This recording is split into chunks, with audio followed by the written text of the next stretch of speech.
So have you ever been so tired, so overwhelmed and stressed that you simply had enough?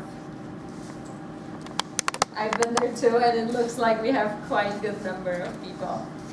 So that is why I would like to share my speech with you today to show you how I overcame that state of mind. So about 8 years ago, I started my own business, and as some of you may know, owning a business is just as having a kid. I put 100% of my attention, all my focus, energy, and it was great. It was very rewarding at first. The company was actually doing great, but me personally, I was disappearing. I forgot about my family, about my friends, and most importantly, I forgot about this human being here. So I knew that something is going on. I just didn't know what to do and how to stop it until one day. So my friend, Polish friend, Alicja, she's probably this high, blonde, curly hair, very enthusiastic person. She calls me and she says, Alicja, do you want to go to India with me to do a silent meditation retreat? And India has been always on the bucket list of the places that I wanted to see. So I said, absolutely yes. And a few weeks after that, we were both packed and ready to go.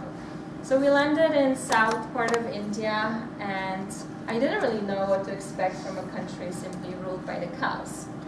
But then when I landed, I was ready to go back home, because if I can describe India in one word, I would say overwhelming. It was noisy, stinky, and very hectic. Moreover, we had to take a drive to the ashram, which was 5 hours away from the airport. And for you that been to India, have you ever been to India? Okay, so you may know, driving in India is like driving without holding steering wheel. It's no rules whatsoever. Driving wrong way. I'm from India. Yeah. So you know. Yeah. It was the scariest 5 hours. Yeah. How you survive? I drive in Mumbai, which is like the worst traffic. Mumbai. I haven't been to Mumbai yet. It's a competition, you know. It's like your adrenaline level is up here. So the worst 5 hours of my life, I got to the ashram and I was ready to go back to Chicago. But when I got to the ashram and the scenery hit me, it's gorgeous. Peninsula by the mountains. I was like, oh my God, I'm in heaven now. I didn't die, I'm in heaven, so I can do it.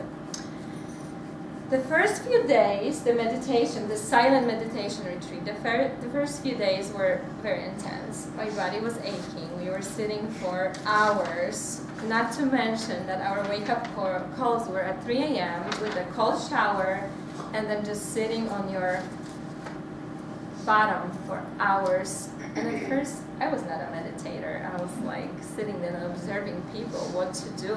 And my mind was going crazy. It was a monkey mind. However, after a few days, I started seeing a little bit difference. My mind was not as crazy. And for the first time in my life, I understood the meaning of the word silence.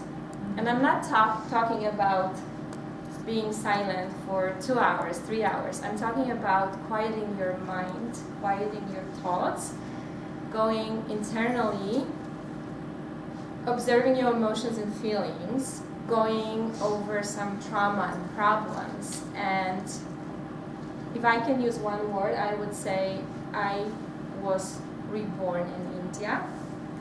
After the 2 weeks of silent meditation, I felt like a new person. I was lighter.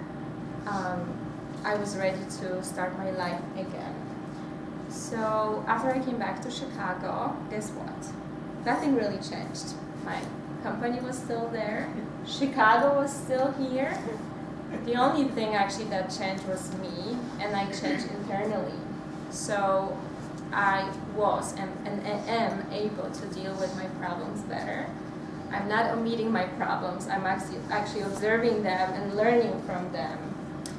I am able to focus more and stop and look around what's going on. So I can easily say that meditation saved me and my life. So if you ever consider yourself, if you ever find yourself in a situation where you feel that you don't know what to do, I would say try meditation. And I'm not telling you go to India and experience the silence for 2 weeks. I would say start from 15 minutes a day, 20 minutes, 30. Sit down.